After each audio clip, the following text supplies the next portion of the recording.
Hello and welcome to this seminar today. Good to see a good turnout, and it's so nice to be back here in the Science Circle. It always feels to me like a homecoming. In fact, this used to be home. Chan took me in some years ago when I was marooned in the mainland after my sim had been closed. Chan, I'm forever grateful for that. So good to be back here once again. I love the stormy weather out there. My talk today is drawn from seminars I've presented elsewhere over the last decade or so, including 3 years ago, right here in the Science Circle. I've updated it for today. We've had some interesting stuff going on. I have a background in transcultural communications and worldwide media and international affairs, and that's given me a broad perspective on the people of our world. There's a link to my research website there if you want to look any deeper. As we go on today, you may notice there's a lot of data and hyperlinks on these slides. If there is a slideshow file, PDF file, link to the sign right there, stage right. Also that little I dot on the screen here will also get you a copy of the slides. There's a QR code if you want that as well. Here are some of the updates, what's been happening in the world with possible alien life forms visiting us. There was a 60 Minutes episode famously showed in 2021. Military video encounters with UFOs or UAPs or whatever we're going to call them today. You can see the video of that yourself if you haven't seen it yet. YouTube link here on the slide. There's also a few reports from the U.S. Department of Defense, the Washington Post. I'm a retired sea captain here sailing in the Channel Islands waters off of the Southern California Pacific. It's a hot spot. Oh, happy birthday to me. Oh, Sis, it's your birthday. It was my birthday yesterday. I thought I was getting some fallout from that. We've had a number of sightings right here off of the Southern California coast, military sightings, U.S. Navy, U.S. Coast Guard officers reporting deep diving and emerging vehicles from very deep waters. That's where I'd want to hide my base. And these are officers making reports, sometimes reluctantly. Even my goddaughter here saw it at one point. Some lights rapidly hit the water and descended. Something's going on out there. That's not really the point of our talk today, though. New York Times just ran an article last week or so that life signature has finally been detected on another planet, what appears to be a life signature. A lot of molecules bouncing around, only produced by living organisms here on Earth anyway. And it's only 120 light years away. Who knows what's going on there? There is a lot of algae, evidently, a warm ocean brimming with life, just not many good restaurants. And whether they're here or not, let's simply start with the reasonable premise that somewhere out there is well likely a lot of other intelligent life. Let's just use that as a postulate here. And this all ties into my earlier research and teaching focused on the development of sociocultural systems and economic systems, and those systems developing with significant cultural differences from one another and among other peoples of the world as we have evolved in relatively isolated geographies and isolated generations. And in this presentation, we're going to consider how some of this same sort of research and reasoning might be universally applied to other civilizations as well on distant worlds. I used to talk of transcendent universal commonalities. Well, now that's a really big concept and a bold claiming just how big our known universe has become. But let's give it a try anyway. Let's see what forces of physics and biology and intelligence itself might have in common.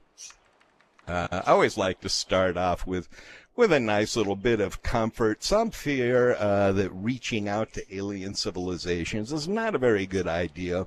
Stephen Hawking, the physicist, was one of those that in spite of advanced technologies that may have gotten him here, they may yet hunger for the rich offerings of our planet. Steven Spielberg, he spent many movies on this theme, didn't he? There's some on the screen there. And he says in his heart of hearts, he believes that any visiting aliens would not be sinister, and that they've come a long way just to eat us for lunch or to drain our oil. There is precedent for alien encounters and how we receive them and how we react to them. When European sailors first navigated a course to the Japans, both sides were amazed by this alien encounter, perhaps a new world to exploit. We readily expanded our understanding of the world and our place in it. And we've added some new food to our menu as well. We've become much more comfortable with the idea that we shall share this world with lots of others that are very different from us. This is a cosmology you've likely seen. Oh, I just love gazing at the chat, but every time I gaze at the chat, I lose my place in what I'm talking about. That's where the fun stuff I know, and Phil and Sis and Tag. Oh, what great stuff! I do go back. I look at these after the session. I'm so sorry I missed them now. Can't participate in the chat with you. Anyway, by the calculation of this universal cosmology here, there are some 10 billion life-populated planets in the universe, we being one of those. You've seen this before, trying to calculate just what are the odds of us finding intelligent life out there somewhere.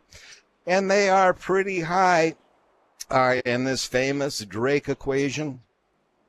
I just have to peek now and then, especially if I see my name go by. Where are we? We're talking about the Drake equation here, where N equals the number of planet civilizations in the Milky Way galaxy that may be capable of radio communications, at least have that much of advancement. And Frank Drake estimates N to be at 10,000. I did a quick check to see what updates there might be to the Drake equation. I found one from 2024, a recent Science Report article saying the Fi factor should also include continents and oceans and plate tectonics. But other than that, I couldn't find many updates on that. I'd say this is an equation that has aged pretty well, wouldn't you think? Carl Sagan revised the Drake equation and raised the estimate to 1 million advanced alien worlds possible in the Milky Way galaxy alone. And there's a whole much more out there beyond that. The cosmos holds hundreds of millions of galaxies, and by that analysis, the total number of alien societies could be sky high, says Carl Sagan. One estimate putting the number roughly at 10 trillion advanced worlds out there somewhere. Which raises the question formed in the Fermi paradox. If there's so many of them out there, why aren't they saying hi to us? Well, one big reason is we just haven't been looking that long. The very first radio broadcasts of human voice on Earth, well, that was December 24th, 1906, not much more than 100 years or so ago. So we're still infants on the airways. I've been broadcasting TV and radio airwaves for some 30 of those. Perhaps by now, 30 light years away, somebody's listening in. Our Milky Way galaxy is 100,000 light years wide. That means it takes 100,000 years for a message traveling at the speed of light to reach us from just the other side of our galaxy. 2 million years from our closest neighbor. We're going to have to do a whole lot of listening if it's radio waves we're trying to catch. We're already awestruck on our planet by this vast array of species that share the world with us. Most of them we haven't even met yet, especially those living in the deep.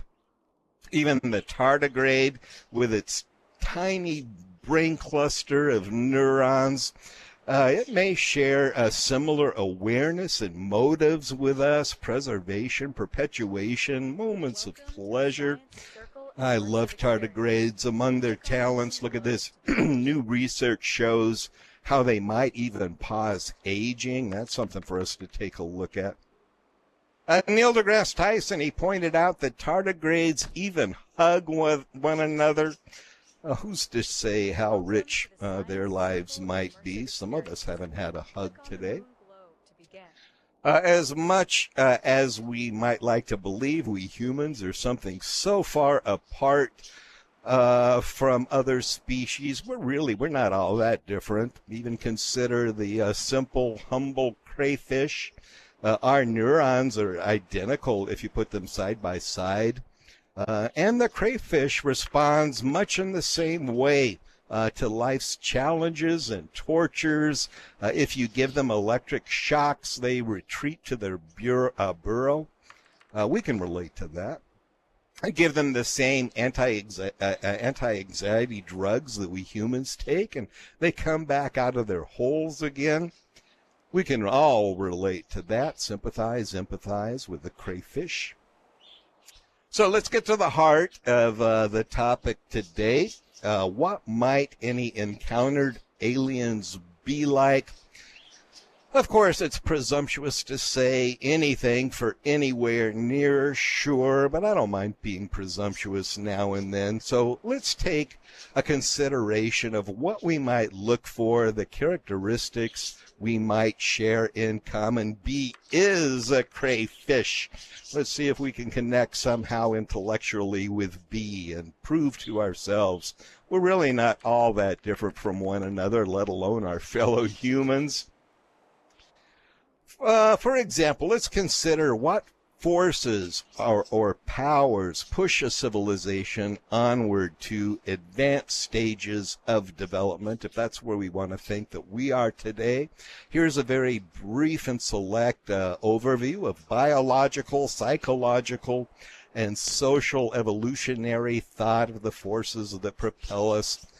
Charles Darwin and his progeny, such as E.O. Wilson, describe biological and sociological human development in evolutionary terms, a survival of the fittest, and sort of a socio-biological development. In rebuttal, anthropologist Ashley Montagu, he was one of my favorite writers, he claims that instead that our development process has been one of intellectual unfolding, rather than simple mutations that add up. Psychologist Carl Rogers, he said that all development, especially in the psychological realms, is an irresistible drive that will inevitably find its way.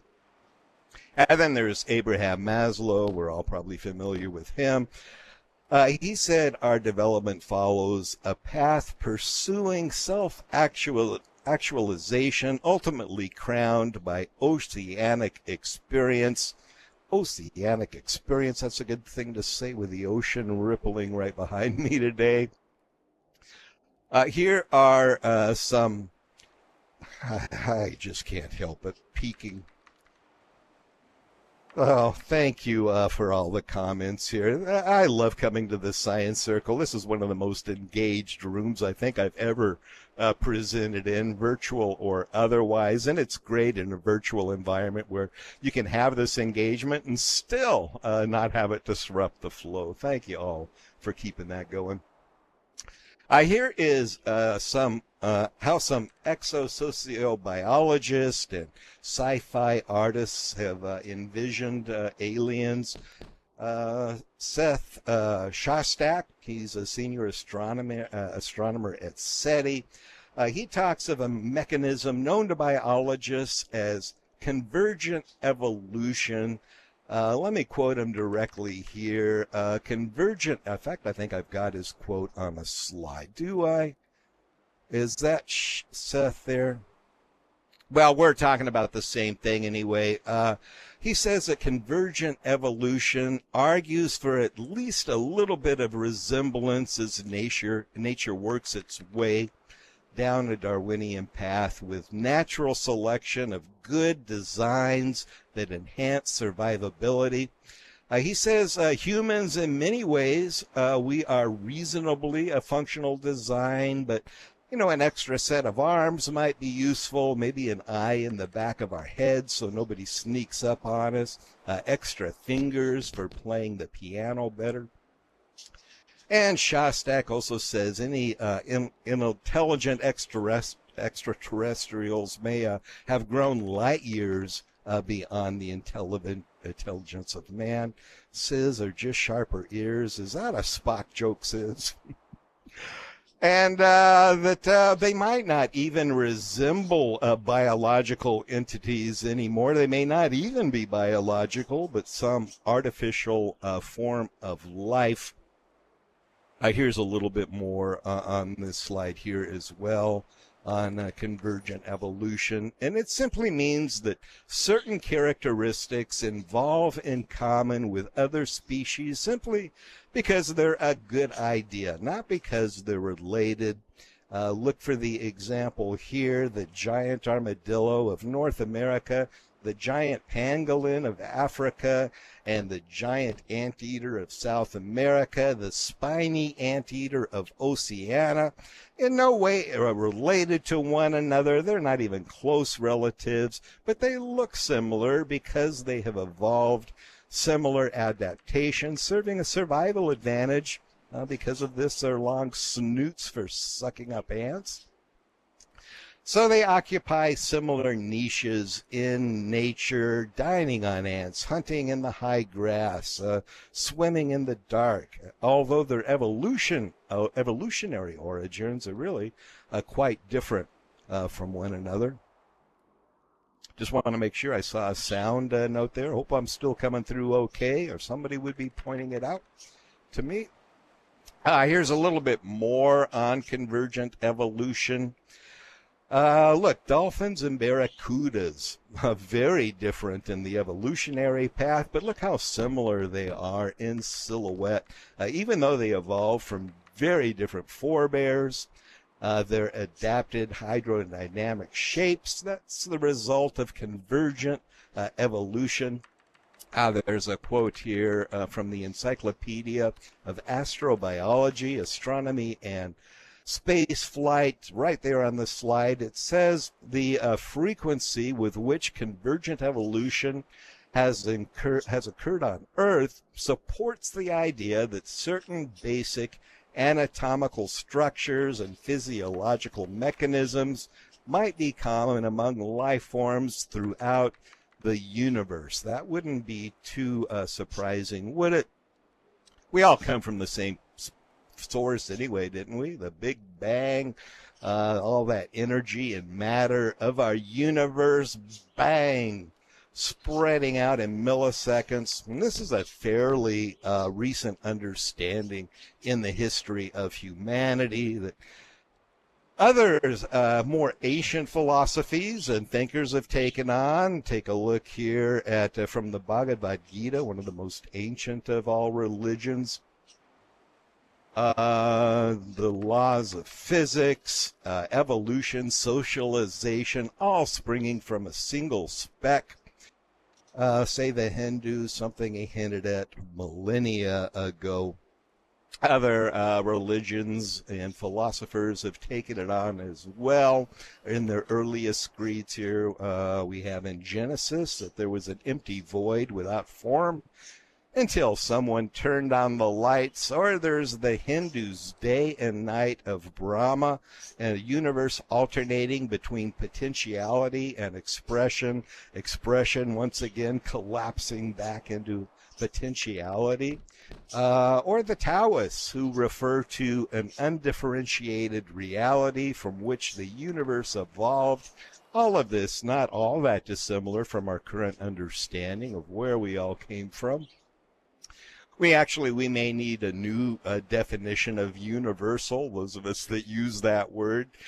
If we really want to say something is true across the vast expanse of all space and time, we need to now start referring to it as multiversal, I think. The next world's great religion may well spring from the laboratory as we find quantum bridges between mind and matter. Science, it only knows what it knows or what it can reasonably suppose. That's the very heart of the scientific method. And it's how it should be. It served us well. But even science has to admit that there is much more beyond that. And if we all do share common soil and seeds, it wouldn't be too surprising that we find a common resonance in our core. So when we do connect with a alien intelligence, just how much information can we exchange, and how might we do it? For example, Carl Jung identified certain archetypes that transcend cultural differences, such as a universal theme. There it is once again, that world universal theme of paradise or a golden age. And he says that universal resonance to particular themes and symbols may reside in a collective consciousness. Joseph Campbell talks about various images and themes that also may be universally resonant, such as, the mystery of death and life, or the transformation of children into adults. Lots of stories around that, and so on. And even if these themes may be universally resonant, well, how do we convey them in a common language? If we send pictures, for example, will the pictures be understood that we're holding a child because we love it, not because we're about to eat it, for example? So the more information that we can send, the better for some sort of understanding. Or according to some of these calculations published in the journal Nature, it is millions of times more efficient to send a long message or a compilation of data as a physical package, kind of a cosmic FedEx, rather than using radio waves or laser pulses, which would take fantastic amounts of energy to get them very far. We might consider also the universality of facial expressions, however their face might be. This study included participants from diverse countries and cultures, some of them who had never seen a movie or a TV show or a magazine. And they showed them an assortment of facial expressions, and they all associated the same emotion with the same face. So maybe there is a physiological foundation of evolution for facial expressions, something we may share in common with alien species. For example, look at some of these faces. You can identify them. Expelling something sour in taste. Ugh! Gives us a look of disgust. The tongue pokes out. The face pulls back as we try to expel this disgusting thing. Or surprise. Our eyes open wide to let in as much light as possible to fully assess the circumstances. Or in fear, the body recoils in retreat, just like our crayfish friend there. The eyes open wide. The hands come up for protection. And anger, where the face tenses and the eyes focuses on the target of their wrath. So perhaps there are biological reasons molded by evolutionary forces for the faces we make. And some of those faces might also prove to be truly universal. What are some of the sociological scales that we might use for assessing our differences and our similarities? Some suggest Geert Hofstede's methodology. I've studied this long years here as taxonomy has really stood the test of time, measuring cultural differences in terms of power distance and individualism and masculinity, uncertainty avoidance, and long-term orientation. We've come up with some new words, but they still get to the essence of that.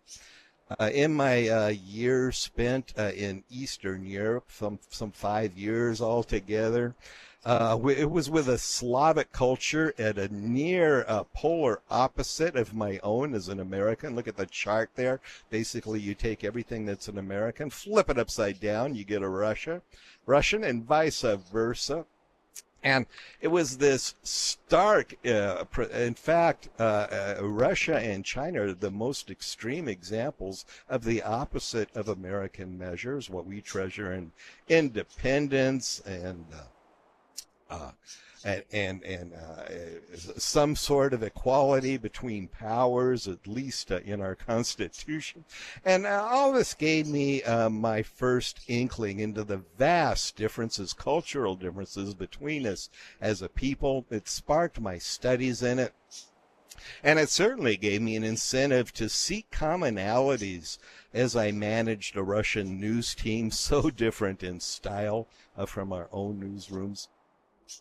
You know, what really fascinated me in my study of culture was the question, just how do we explain these vast variations of cultures, even in areas so geographically compact as, say, Europe, rather small geographical area, but such vast differences in culture.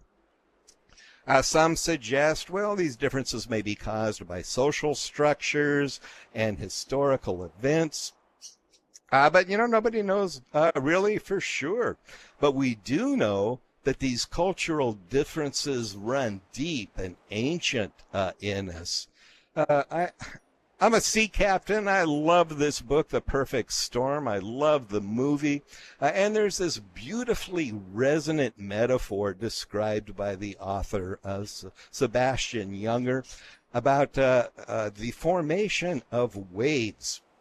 And it's when the sea is calm and the water is smooth as glass, there is no wave, no pulse in the water. And then a ripple of a breeze starts to form a nick in the water. Then another breeze catches that nick and blows it in a different direction, and the wave moves on in a new way, and then another wind, and then another wind, until a unique wave pattern is formed, and it becomes a sustained wave of pulsing power in itself, apart from the medium. And to me, that's a really good picture of what culture is and how it may have formed perhaps these same impacts, forming our vast cultural differences. One breeze, for example, may be a clever invention by one of their people. Another breeze brings in a disease that decimates a tribe, or perhaps a butterfly flaps its wings somewhere. We are at the mercy of forces beyond our control, that's for sure. That is very true, says. That is how the Polynesians navigated, was following the wave patterns. It's a fantastic study in navigation, just how adept they were. See, there's such good forces, such good ideas here in the chat. If anybody else wants to take over my presentation for a while, I'd love just to sit in the chat room for a bit. Some of you, well, those of you that have heard my presentation on transcultural themes and images by now, you could probably give it yourself. I've talked about this so many times. Our cultural commonalities so that we might better understand one another. My research, my publications have been on transcultural themes and images that connect us across cultural gulfs, those resonant images. Sampled here on the screen, children and animals are among the top. Here's a double whammy here. Pictures of children and their animals. Hard not to smile at these. And if you are smiling at these pictures, well, that smile is our cultural commonality, our transculturalism connecting us. There is an article on this very phenomena here on the slide. There it is. It's a hyperlinked article. Again, if you get the slides here, you can access all these resources that I'm sharing with you. That article was published by the United Nations. I always wanted to work for the United Nations. Never got a chance. But at least, you know, they published me once. The first thing to figure out as we encounter alien life forms is what causes dissonance and discord and even warfare among our human species anyway. And extrapolating some of these traits to our alien relations, well, it may be best to avoid telling jokes, which are just so culturally contextual. They really bomb in an international classroom, our jokes. Or hitting on them sexually, probably not a good idea. Or trying to convert them to the true faith, or implying that our planet has the best of all political systems and they should take notes. Those kind of things are not going to connect us well. Sis coming up with a joke. I'm going to keep my eye on that, Sis. See if you come up with something once your brain cools down. Instead, what we might do is focus on our transcultural themes and images that create a resonance between diverse cultures. For example, aliens most likely are going to have some means of perpetuating themselves, and they may well likely tenderly care for their offspring. No doubt when we finally communicate with dolphins, which is about to happen, by the way. I just saw one of the AI platforms is working on dolphin language and communications. But once we do that, we connect and we're sharing stories. The dolphins are likely to tell us stories about their children, the games they play, conflicts with other dolphins, and the rituals of birth and death. And they're certainly going to have a lot to say about water, one of our transcultural themes. Planets within our own galaxy may be most like ourselves. We share roughly the same cosmic time frame and the same astronomical dust. And really, given the vast expanse of space, we're just right next door to some of these other star systems. So how make some of the traits of our Earth experience apply with traits they may have these transgalactic traits we may share among the vast differences between our worlds? Let's look at some of those possibilities. Reproducing and preserving life. Well, that's a big one. If a species didn't reproduce and eat and survive, at least if it wasn't immortal, it wouldn't evolve very far, would it? And that's likely to be as common of a universal or even multiversal theme as it is here on Earth, reproducing and preserving life. If alien species do reproduce, well, do they have family issues? Do they mate? Do they retain their familial ties? Would the image of a parent and child serve as an effective means of trans-species communication? Or it's hard to imagine an advanced species that doesn't interact in social structures. Specialization of labor, for example, an important component of technological development. How do they interact with each other? Do they have social networks or common interests or professional organizations or clubs? Do they have a chamber of commerce? Do they have circles of friends and arts and music? And do they go to churches? Questions to ask. You know, and chances are pretty good that any advanced civilization is going to have worked its way through similar growth patterns and challenges, so similar to our own. We look at the agricultural evolution where we learn to walk. If we compare this to a human development, then again we evolved into a city centered around industrial evolution compared perhaps to human puberty as we venture out finding new roles. And then came the digital evolution, where we become interconnected to a vast world of information and interaction.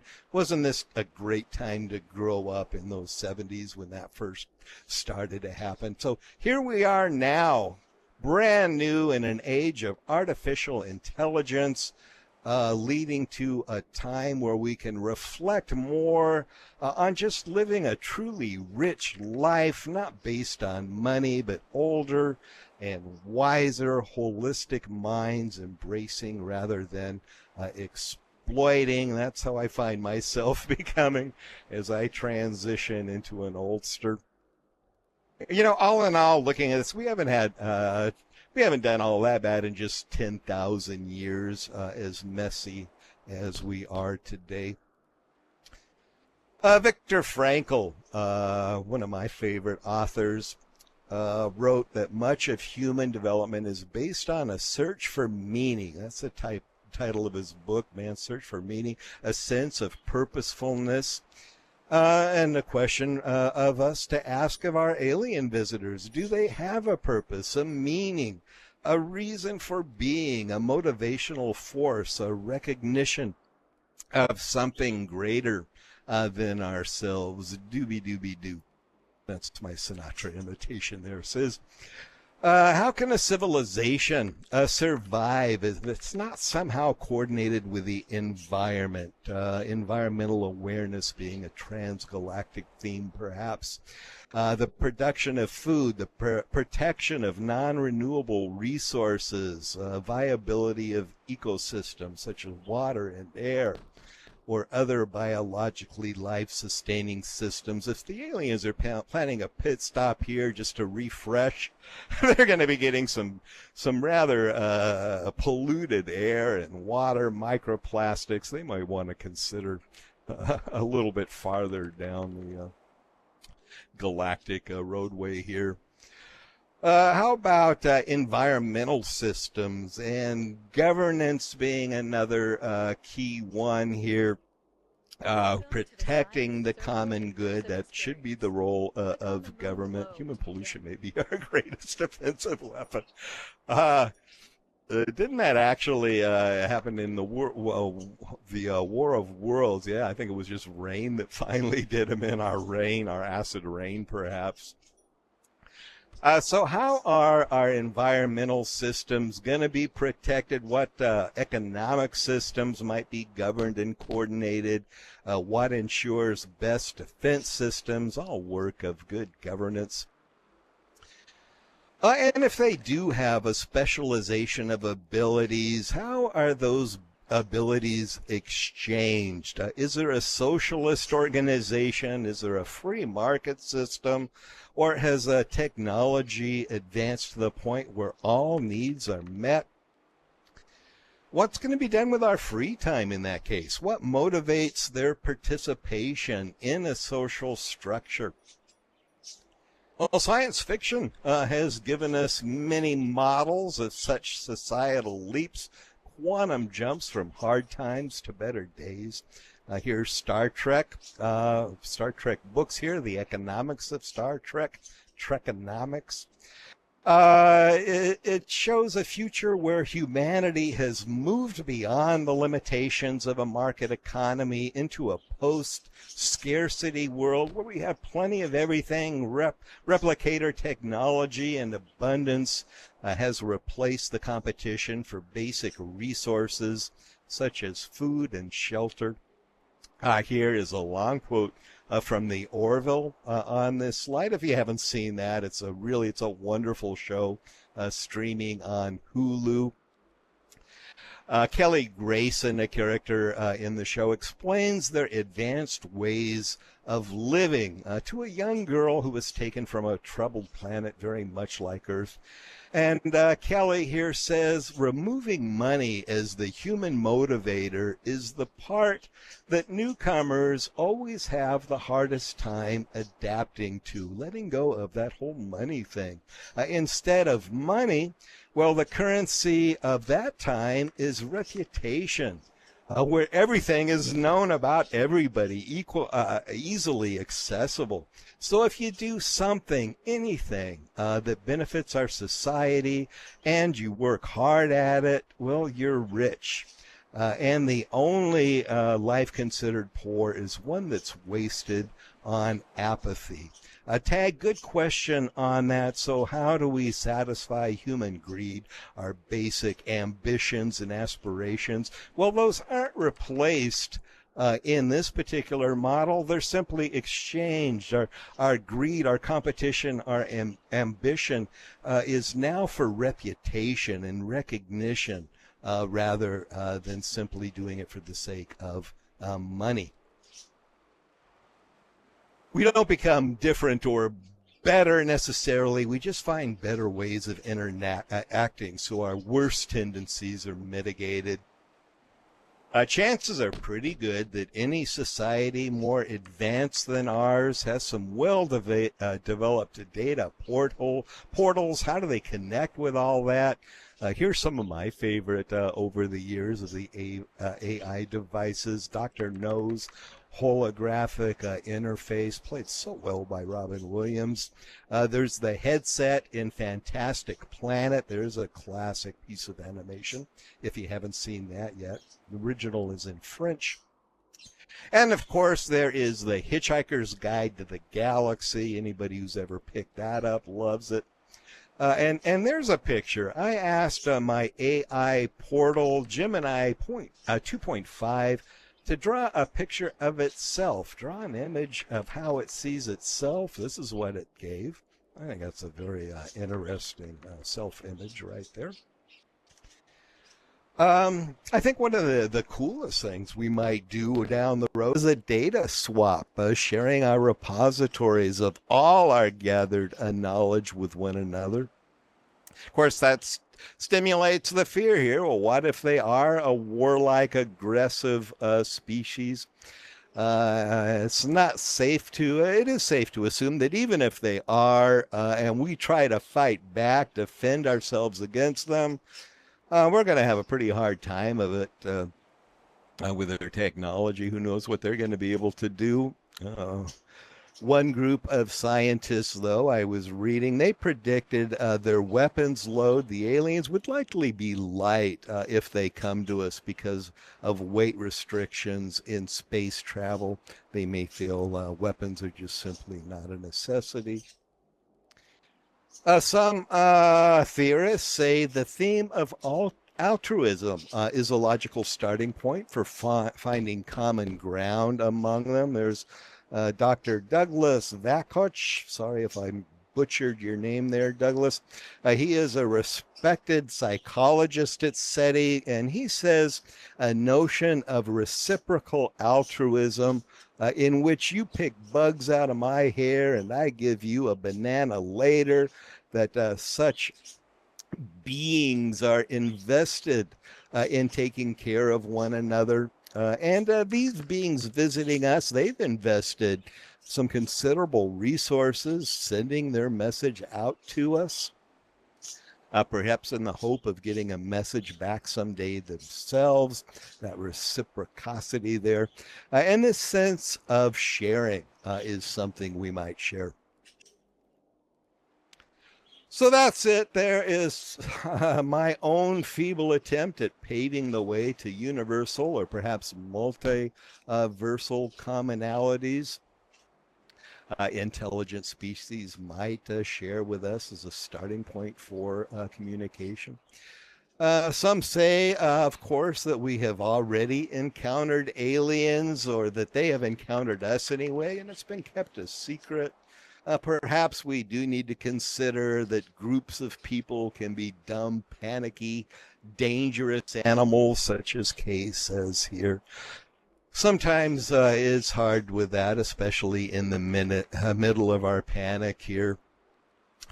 And that's where good leadership comes in. Don't panic. Words of advice from Douglas Adams in The Hitchhiker's Guide to the Galaxy.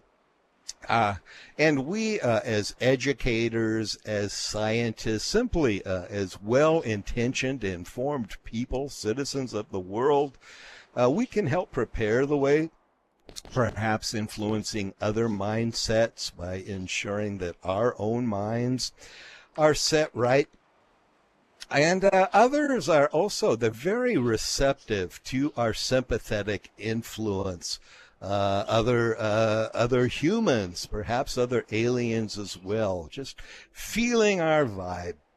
One of my international students, she said that when she travels around the world, that she leaves her know-it-all face at home, and instead she wears a face of humility and questioning, and she finds herself more welcomed by strangers because of that. Good advice right there. Here is a NASA image. It's called the Blue Marble, seen from space. Well, this is what our planet looks like. Vibrant and unified and peaceful. This is the face that we turn to the universe. So let's wear a face of humility and curiosity like my wise student there, and we may find a new and wider welcome to the cosmos. And that there is my cymbal bang, my crescendo. That's it. That's a wrap. Thank you so much for coming and spending some of your weekend with me. Your efforts to be better informed and engaged makes you a better citizen of the world, a better citizen of our cosmos, and that is truly commendable. Here is my contact data on the screen here. Do help yourself to the slides here. Some of the links in there are really going to be worth your time. Feel free to send me an email with any questions or thoughts. Those of you in world here, feel free to take a journey to our Edukari campus. There's a landmark right there in the sign. Those of you listening in on video, just type in wwmr.us in your browser. That'll take you to my website, and you can find links to all of this good stuff, as well as the presentation slides and a primer, how to get in world and how to pay us a visit. You'll be welcome here, you first-timers. That's what my build there is all about. If you land there, it's a very simple, low-key introduction to how this all works. You can practice flying and teleporting and learn how to make friends with a very simple stop in our build. You're welcome to do that. And that brings us to a final look at our cosmos. Isn't it wonderful? All those galaxies just waiting for us to plug in, connect with, and share among. The time ahead, the centuries to come, I'm very optimistic and very hopeful about. I think we will find our way ultimately, and I'm optimistic about that, which is a whole different topic. Thank you so much. I am taking a quick look here at some of the messages. Thank 27 in the audience. That is a good turnout. Thank you so much for that. 27, that adds up to 9. In numerology, that's a very good sign for this presentation today. So I'm going to shut up. I'm going to head home, and before I get back to my schoolwork here, I'm going to make sure I make a copy of all your fascinating and no doubt funny comments here. If anything requires me to respond, I will do that before I log out. So thank you so much. I'll turn the stage back to our good hosts here if they have anything to say. And I'm going to clear my mess up here and click on home. Bye-bye.